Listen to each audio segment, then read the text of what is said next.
Bueno, para mí es incomprensible porque yo las veces que estaba en el foco mediático al principio por mi matrimonio con Mariano me dio un insomnio irredento que hasta el día de hoy no me lo consiguió quitar. O sea que a mí me admira mucho esa gente que vive cara al escaparate y que además tiene que alimentar su personaje permanentemente, pues yo qué sé, con escándalos, con divorcios, con novios, con no sé qué, digo, qué trabajera, ¿no? Bueno, en realidad la novela tiene tres protagonistas, son la madre, la hija y la abuela, ¿no? Lo que pasa es que Beatriz tiene un protagonismo especial porque es la que hace de puente entre todas las generaciones. Hay que decir que la novela se desarrolla en el presente, en la transición y en la posguerra.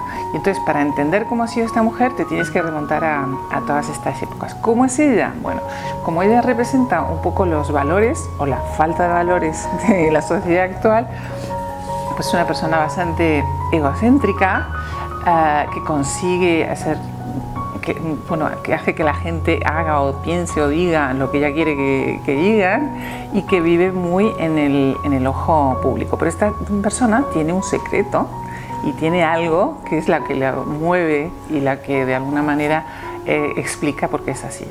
Claro, decía Hemingway que la mejor manera de empezar cualquier narración es con un puñetazo en el estómago. Entonces dije, bueno, pues la primera en todo el bebé, como se dice. Y la frase está tomada de una canción americana que me llamó mucho la atención, ¿no? Una de estas punkis, y que empieza así. Y inmediatamente dices, bueno, tengo que averiguar, ¿no? ¿Qué es esto? Pero para que lo averigüen tendrán que leer muchas páginas. Sí, es una frase traducida del inglés que lo dicen siempre las señoritas de los niños, ¿no? La frase original es Nanny knows best y está como acuñada y entonces salen, bueno, muchísimas novelas y se usa mucho en Inglaterra. Y como ella está educada en Inglaterra, ella la ha trasladado a Mommy knows best, o sea, mamá sabe lo que te conviene, porque ella pertenece a ese modelo de personas con una forma de ser suave, que parece que no manda, ni que se altera, nunca se despeina y cosas por el estilo, pero que en el fondo es bastante tremenda. Ella tiene 4 hijas y la única que se parece un poco a ella es la mayor, pero yo digo que ahí está hecha por un escultor distinto, o sea que tiene los mismos rasgos que Beatriz Calanda, pero cingelados por un escultor más inexperto. Y después las otras hijas se parecen, yo pongo que se parecen a sus padrastros. Y la gente dice, bueno, ¿cómo se va a parecer una hija a sus padrastros? Bueno, pero normalmente una niña que su madre se ha divorciado y que se ha criado con un padrastro, pues toma bastantes rasgos de esa persona, ¿no? Porque los niños imitan lo que tienen cerca. Y entonces esto es lo que pasa con las hijas de Beatriz Calanda. Por eso la novela transcurre en 3 épocas. Yo quería que fuera como un paseo por la historia reciente de España. Ina, que es la madre de Beatriz, es la antítesis de Beatriz, es una mujer que no le gusta la vida social, que es tímida, que es muy romántica, que se enamora de la persona que todo lo que menos espera de ella, etc. Y entonces ella es el personaje de los años 50. A mí eso me sirve para narrar cómo era España en esa época. Cómo, a pesar de ser un país en blanco y negro, pues estamos hablando de finales de los años 50, que todavía hay mucha penuria, incluso hay mucha hambre, etc., es un país alegre. Bueno, luego la moral es bastante curiosa porque parecía que no pasaba nada, que todo el mundo estaba rezando el rosario permanentemente, pero existían unos líos de cama tremendos que me he divertido mucho retratar también. Claro, ella, Ina, viene con sus padres adoptivos, viene de Bolivia y entonces llega aquí y lo primero que conoces es a un señor que se llama Yáñez Hinojosa que les explica todo lo que tienen que hacer para entrar en sociedad. Y a mí ese personaje me divierte mucho porque es como un vividor, pero al mismo tiempo un tipo muy inteligente y que va marcando qué es lo que está bien y qué es lo que está mal, y me sirve para decir cómo era la sociedad en ese momento. Y una de las cosas que le dice, porque Perlita, que es la madre de Ina, se quiere comprar una casa con una palmera, como hacen todos los indianos, ¿no? Una cosa muy rimbombante.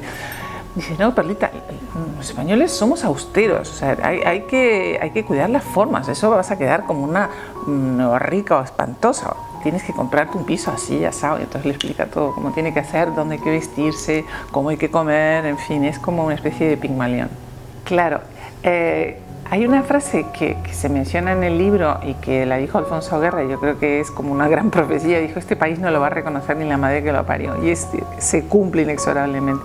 O sea que cuando empieza la novela en los años 50, estamos hablando de esa España en blanco y negro, que más o menos llega hasta los años 70 y en los años 70 son el Big Bang, o sea, de repente de esa España pacata y un poco encerrada en sí misma, llega el destape, llega la libertad, llega el sexo, en fin, y todos nos embarcamos en esa maravillosa aventura de la modernidad.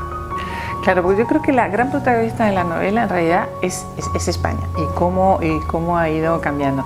Entonces, en cada época salen cameos de personajes conocidos. Pues en los años 50 hay una señora que se dedica a dar fiestas infatigablemente, y en esas fiestas, y yo he estado en algunas, estaba la gente más mezclada que te puedes imaginar. O sea, te encontrabas desde el cardenal primado de Toledo hasta Luis Miguel Dominguín, pasando por la duquesa de Alba, o una especie de brujo que había que leía las cartas, que se llamaba el Marqués de Araciel, me acuerdo, que era como muy misterioso. Después había pues un duque, un gran duque ruso arruinado, y Pilar Primo de Rivera, y Lola Flores, y la Chunga, todos mezclados.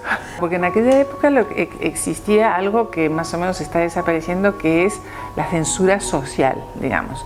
Entonces, tú podías hacer absolutamente de todo. Estaba todo permitido, incluso había como matrimonios en el que cada uno tenía sus amantes, y el marido sabía los amantes de la mujer y la mujer sabía los amantes de su marido. O sea, que esto estaba inventado, pero no podías cometer ningún escándalo. O sea, mientras tú guardas las formas y siguieras portándote maravillosamente bien, la sociedad te arropaba. Ahora, si, yo qué sé, te quedabas embarazada, por ejemplo, o tenías algún patinazo muy sonado, ahí podías caer en el ostracismo. Sí, esa es otra cosa que me ha interesado mucho retratar en la novela. En la parte de los años 50 es un poco como, hay dos Españas que conviven, ¿no? Por un lado, esa España de la que estaba hablando antes, la alta sociedad, todo perfecto, todos somos guapos, todos nos divertimos, etcétera, etcétera. Y después existía la parte casi soterrada y desconocida de la oposición a Franco. Y había personajes que eran como puente entre esos dos mundos. Sin ir más lejos, el ejemplo clarísimo es Semprún. Semprún era un niño de familia bien, que de repente se hace el más rojo de todos, y era Federico Sánchez, el hombre más buscado de España. Entonces, curiosamente, el hombre más buscado de España se podía permitir el lujo, y se cuenta en la novela, y es una escena real, irse a tomar el aperitivo con sus amigos a la cafetería más pública de Madrid, a tomarse un nada proletario Negroni con un jersey rojo, y él, siendo el hombre más buscado de España, nadie lo molestaba. Sin embargo, los mismos colegas suyos del Partido Comunista, que pertenecían a otra clase social, si los cogían tenían que pasar por la Dirección General de Seguridad.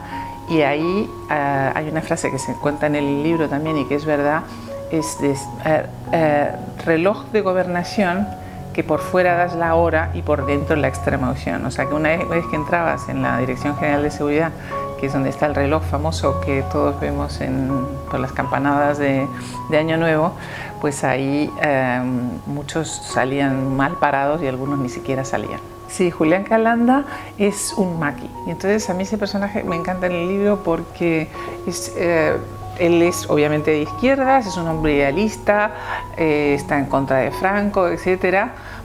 Intenta entrar en el Partido Comunista, y de hecho lo consigue, pero se da cuenta de que los comunistas ya no quieren a los maquis.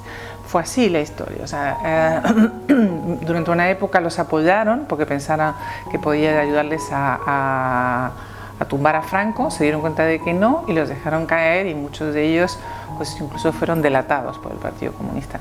Entonces Julián es ese idealista del que se enamora Ina, la madre de Beatriz, y bueno, hay como una especie de triángulo amoroso, porque ella tiene un novio que la adora, que la quiere muchísimo, además es guapísimo, que se parece a Gregory Peck, en fin. Hay como mucha historia por ahí.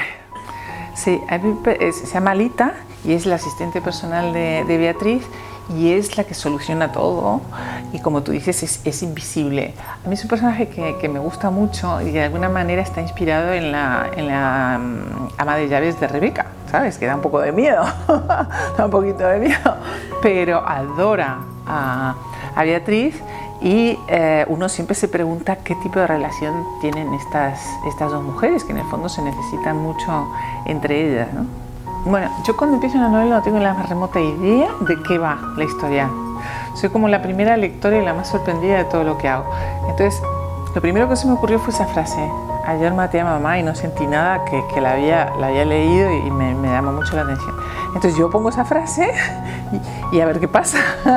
Y yo tengo una escuela de escritura por internet y siempre le cuento a mis alumnos que hay como dos tipos de escritores. Hay los escritores cojos y los escritores ciegos.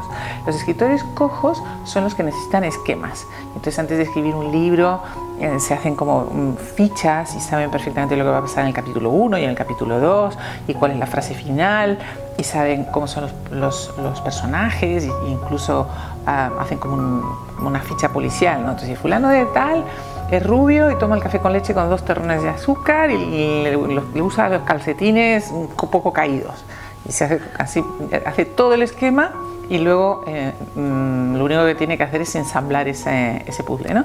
Otros son los escritores ciegos como yo que no tienen la más repajolera idea de qué va a pasar, pero que curiosamente tú pones algo como esta frase que te decía y surge un personaje y luego le surge alguien que le da la réplica y la trama se va tejiendo sola. Es una cosa muy sorprendente. Yo que no creo en la magia, sin embargo en la literatura existe. Hay una alegría enorme. Hay muchos escritores que dicen, no, yo cuando termino una novela me siento muy sola porque me tengo que desprender de todos estos personajes que me han acompañado durante un año. Y yo qué contenta estoy de haberlos soltado todos. pero es verdad que es uno de los momentos más gloriosos cuando pones la palabra fin.